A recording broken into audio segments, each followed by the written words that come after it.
Hey, what's going on, No Nation? CJ Wilson here with DoakTalk. Here with another episode of Behind Enemy Lines. FSU is going into the Cal game week, and here we have Jim McGill, writer and editor for the Bear Insider. Jim, how's it going? Great, CJ. Good to talk to you. Yeah, most definitely. I was doing my little research in regards to Cal football. Your name popped up as far as, reporters and things like that. So I felt it would be great to have you on this to get your perspective from a Cal insider. Yeah, glad to be able to kind of familiarize FSU fans with the Bears out here. I know we're kind of a stranger to y'all because I don't think we've ever seen the two programs play before. So it'll be a real interesting experience, I think, for both sides. Right, Jim. It's crazy, coming from, as you guys know, Cal is a new member of the ACC, kind of foreign territory, different parts of the country, typically, Pac-12 versus ACC type of deal. So to have this type of game, and probably just for Cal in general, it's going to be a lot of firsts for the Cal football program with some of the games they're going to be playing. But I agree, it's not familiar with as far as, playing each other. I think that's what makes the game, a little bit more exciting is the unfamiliarity between the two programs. We'll jump right into it. 3-0. Cal football is 3-0 thus far in the season. Real exciting times. Justin Wilcox is the head coach for Cal. I think you stated it's the first time since what year, if I'm not mistaken, that you guys are 2019. 3-0? 2019. First time since 2019, so there's a lot of juice and a lot of excitement out there. So let's talk about the job that Justin has done thus far within the football season. It's an interesting transition process for the program right now. There were some solid years when Wilcox started with the program, the first 3 years. COVID really derailed things, and they were very slow to get back on track again. And even as late as last season, two-thirds of the way through, it was just looking like a disaster. The team was 3-6 and just seemed to be heading nowhere. And then they all of a sudden turned it around and reeled off three straight wins and went to a bowl game, and then started off this season with three straight wins. I think part of the reason for that transition is the portal. We've got some people working behind the scenes in a amazing way to help add depth to this team. You guys have been a juggernaut on the field for a lot of years, and the recruiting can kind of come easy when you have that success at the high school level. Recruits want to be in programs that are higher profile, but on the converse side, they are reluctant to be in a program where you don't see success on the field, you don't see bowl games and a lot of media attention. So even though they've come really close on some high level guys over the years, they have barely missed out. But then a lot of guys, even if they do well at their program, they choose a high profile program, they remember what they saw at Cal. They think, I want to do something different. So they've been able to pull in some really talented players from some really talented programs that have made a big difference with this team. And sometimes it takes a little while to gel. And I think we saw a little of that last year. This year, they seem to be clicking on all cylinders. And even with a lot of guys out injured, there's still enough depth to absorb those hits. Seven starters out, and they've just kept flowing. They haven't been perfect by any means. There's been some ugliness in every game, but overall, the final result has been pretty satisfying for most everyone. Yeah, to have seven starters out over the course of the season and be 3-0 is very impressive. Let's start with the quarterback position in Fernando Mendoza. Tell me what he brings to the table for this Cal program. And it's kind of ironic, he's coming back to the state of Florida as Fernando is from Miami, Florida. So to speak about Frank and what he brings to the table. You would think that being a Florida guy, a Miami guy, that he'd be on Florida State's radar, but he wasn't because he was a pretty low profile quarterback. He was a two-star that was committed to an Ivy League program.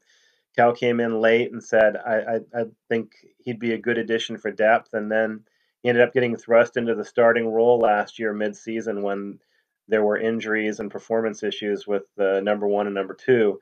And he performed pretty admirably. I mean, he was kind of up and down a little bit, but overall, he had a pretty solid season.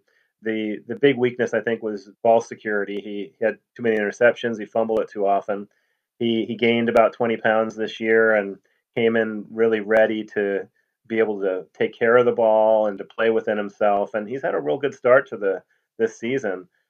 He's just a true sophomore. He's just 19 years old right now, but You won't find a guy that works harder and dedicates himself 100% to the game like Mendoza does. He's kind of like a coach's dream. He's in the meeting room as long as they'll let him be in there. He's out there working with his guys outside of practice as often as he could do it in the off season and whenever he has a chance. He gives everybody credit around him. He gives everybody love. He knows he can't be good without everybody performing for him, especially as offensive lineman. So he's a guy that's still definitely really developing, and you're not going to see him probably kill it every game this early in his career, but he seems to have a pretty high upside, pretty good arm. He seems to read the defense pretty well, real intelligent guy. So he's been a real pleasant surprise. Okay, Jim. Speaking of offensive line, talk about the offensive line and what they're bringing to the table in protecting, Fernando Mendoza. The offensive line right now looks a lot different than they were expected to look coming into the season. Two of the starters got injured in fall camp, and uh, McDonald and Vadakani, the center and guard, and they're big, important parts of this offensive line. So they've had to make things work with backups, and they have pretty good depth. So even though things have been somewhat uneven this season, for the most part, they've gotten it done. And they're also breaking in a redshirt freshman left tackle, probably the key position on the line. So you've seen some highs and lows there, but in general, they've played pretty solidly, and they expect to get both McDonald and Vadakani back this game. I don't know if they'll be full time. They may ease them back, but whatever they're able to give them, they're going to be that much better. And that will definitely be a big help for Mendoza. Mendoza's taken some big hits. They've protected him pretty well for the most part, but sometimes some blisters will get through, and he's gotten hit untouched a couple times, but he's bounced right back up. He's a tough kid. That's going to be interesting, especially with FSU's defensive line, who played better against Memphis, but still has a long way to go in regards to the preseason hype that they received. Let's go on to the running back position. It's more like a running back by committee type of room, like a three-headed monster type of room, led by Javen Thompson. So talk about the running back room and what they bring to the table.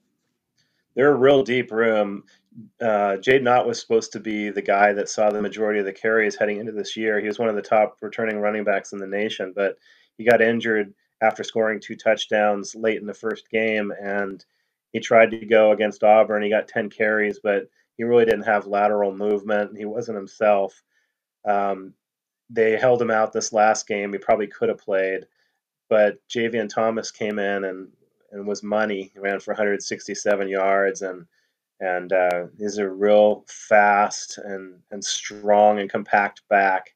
And then Kadarius Callaway, who originally signed with Alabama as a DB, and he's bounced around a little bit. He found his home at Cal and had a little bit of a rough start. His first carry was a scoop and score on the 2 yard line against UC Davis, their only touchdown of the game. That's a real rough way to get broken in, and he didn't really show out much at Auburn in the couple chances he got, but he definitely showed what he's got in this last win against San Diego State. Fast, uh, likes contact, exciting athlete, and then even beyond them, you got Byron Cardwell, who was a signee with Oregon, who played really well in a backup role there. He's coming off of an injury, so he's not 100%. I don't think you'll really see what he's fully capable of till later this season, but he can still go. And then Jamal Wiley is a freshman, true freshman. He got a couple of carries, and he's a revelation. He's called Baby Marshawn by his teammates. He kind of talks like him, looks a little like him. He's not quite as big as him, but he's strong, and he has that wide base like Marshawn has. And he had a really nice run this last week. So they go really deep at running back. They can withstand injuries and still be productive. Yeah, that's some lofty praise and a pretty cool nickname to have, especially playing for Cal. All right, moving on to the receiver room. Let's talk about I think Isaiah Hunter and Jonathan Brady. What within that receiver room do they bring to the table? Well, Isaiah is a guy who, as a true freshman, seemed a little bit overwhelmed in camp. He didn't hold on to the ball consistently at all, and he wasn't on people's radar much coming into the season. He was third team at best when fall camp opened, but every chance he got, he just made play after play after play. He's a guy that ran a 10.7 in high school, and he had a lot of deep ball TDs. So obviously the talent was there, but I think the confidence and the knowledge base kind of fell into place a little bit more this year, and he's got 4 TDs already. He's the leader of that group. You mentioned Jonathan Brady is a transfer from New Mexico in the portal, really speedy, shifty guy that's hard to cover.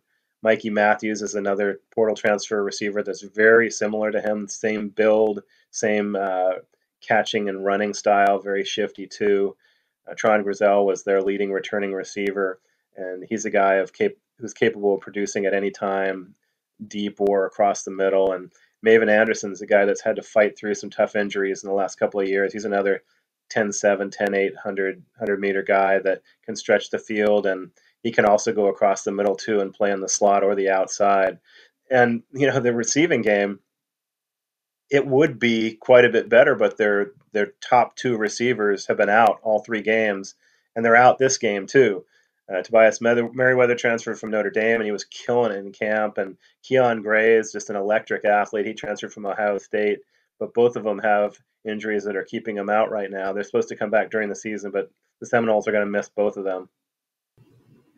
Yeah, Jim, I'm thankful for that. I really appreciate that. To say that those guys are out and you guys are still being productive, that does say the job that Justin has done thus far in the early season for the Cal Bears. All right, guys, we're going to go ahead and transition over to the defensive side of the ball. But before we get started on that end, make sure you guys like this video and subscribe to the channel if you haven't. Get welcome to the DoakTalk community. We'll have, of course, pre-game breakdowns as far as interviews with other like-minded reporters like Jim, just giving you aspects in regards to the opponents that FSU will be playing. And also we cover recruiting as well as post-game breakdowns to talk about what we saw on that Saturday. All right, Jim, let's transition over to the defensive line and what the Cal Bears bring to the table. You have a Xavier Carlton who's been pretty effective, and Aiden Kay who's been pretty disruptive thus far within the season. Talk about the defensive line and the approach with those guys coming into this game. The defensive line has been able to play a more aggressive style of defense this year. Defensive coordinator Peter Sirmon has wanted to kind of unleash the D to put pressure on quarterbacks, but they haven't really had the defensive backfield to pull that off in recent years, and they had to play a lot of man. But they've got a really strong defensive backfield right now, so they're free to kind of let these guys go at it and get upfield. And Aiden K, I messed his name up too. Aiden K, just like you said, he has been a beast up the middle. He transferred from Notre Dame. He had some injury issues. He played behind a lot of talent, but he's gotten a shot to shine this year. And 6 tackles for a nose tackle at Cal is pretty unusual, and that's what he had last week. He's anchoring that defensive line. Ricky Correa is another really big, strong guy that he missed last game to injury, but he's supposed to be back, I believe. Stanley McKenzie's a big guy up the middle. Nate Burrell's another real strong guy that's coming into his own this year. So those guys are real good plugging up the middle, and they have an interesting alignment. They run a 2-4-5, but they don't truly play 2 on the defensive line. They move the edge guys, the outside linebackers, up to essentially play defensive end. And Xavier Carlton is one end, and he had 2.5 sacks last week. He's a big guy. He's a 6'7", 285 defensive end with a decent amount of athleticism. And David Reese was their best pass rusher last year, and he's missed a lot of this season to injury. He's supposedly supposed to be back, but in his place, Ryan McCulloch has been great. I think he's number 3 in the country in QB pressures, and he's a true sophomore. Another guy that nobody really expected much of when he came in, but he's flashed every time he's gotten on the field. So that's where they're getting their pass rush from and their run defense from, and then up the middle from the linebacking crew. I'm sure you're going to ask about Kate Uluave and Teddy Buchanan, but those guys are essential to stopping the run too. They have just been money. They're averaging about 10 tackles a game apiece, and a lot of other additional stats that show up in the stat sheet: forced fumbles, QB pressures, passes defended, fumbles recovered. I mean, you name it, they do it. Yeah, I'm glad you mentioned those guys because that was the next question. As far as Teddy and K, they've been very active thus far within the season. Let's transition to the defensive back room. Like you stated, they've been very strong this year to kind of, you know, work hand in hand with the defensive line. So you have Craig Wilson and Noah Williams as some of the guys that stood out to me. Just talk about the defensive back room and what they bring to the table, and just I guess gain that experience and being more talented on the back end for this 2024 season. They had some talent last year, and Noel Williams and Craig Woodson were two of the veterans that did well, but they had some holes that got exploited. But they brought in Marcus Harris through the portal, and he's just been money back there. And they brought in Josiah Wagner and Ryan Yates from Oklahoma and LSU, and they have a lot of depth there. They go like 8 to 10 deep across the defensive backfield, and really not much drop off. And when Craig Woodson got tossed in the first half for a bogus targeting call, the backup stepped in, and you didn't see any drop off at all. But I think the real key to the defensive backfield is Noel Williams and Marcus Harris. Those guys can shadow the best receivers, and you're going to have to really work your butt off to beat either of them. All right, Jim, give me some of the things you feel like Cal would have to do to be successful. Some things you feel like they should avoid in order for Florida State to have some success. Well, everybody sees the Seminoles record. It's surprising to everybody because there's a lot of talent on that team, and everybody knows they can get it together any week and not just win a game, but steamroll somebody. And nobody wants Cal to be the team they wake up on. They need to limit mistakes. They were a little sloppy, especially in the first half of the San Diego State game, and you can't have that. Too many penalties. They got to take care of the ball. They can't allow big plays. Just keep things in front of them and make, if Florida State's going to win, make them do it one little cut at a time and not gash them. If they can play within themselves, just not hurt themselves, they're going to give themselves the best chance that they have to win. All right, Jim, let's make it fun a little bit. Give me your score prediction for this game. 3-0 versus 0-3. Yeah, I mean, the idea that I could possibly pick Cal as a favorite coming into the season would have been insane. But if you just look at the way the two teams are playing right now and how they kind of stack up, I guess I would say Cal in a narrow 31-28 win, but it could go either way real easily. Yeah, Jim. I don't see no way in hell that Florida State scores 28 points in the game. The offense has been atrocious this year. So I do think Cal wins, unfortunately. Give me 21-16 Cal. Florida State goes to 0-4, and I believe Cal shocks the ACC thus far within the season to start with a strong 4-0 start. Jim, I really appreciate you coming on and hang out with me for a little bit. Let the people know where they can find you at. We're at bearinsider.com and on Twitter. My personal is bearinsider_com, and then the main Twitter account is bearinsider.com. Perfect. Can't wait to be at Doak Walker Stadium this weekend. It's been on my calendar since the day they announced it. There's a big Cal contingent that's going to be out there. Super excited to be a part of what people have looked up to for many years in Seminole football. Can't wait. Oh, most definitely. Welcome to Tallahassee, first and foremost, and I hope you really enjoy your time. Unfortunately, I hate that the stadium is kind of going through some renovations, so it's going to be a little bit one-sided, but you'll still get the Doak experience 100%, and to see Chief Alciola come out. Jim, if you need any food recommendations, I know you're coming from the West Coast and over to the South, let me know. I'm your man. I'll make sure I point you in the right direction. Really, it's a pleasure to hang out with you. Hope you have a safe flight over and enjoy your time in Tallahassee. Thanks. Good to talk to you, CJ. Perfect. Thanks, Jim. Make sure you guys like this video and subscribe to the channel.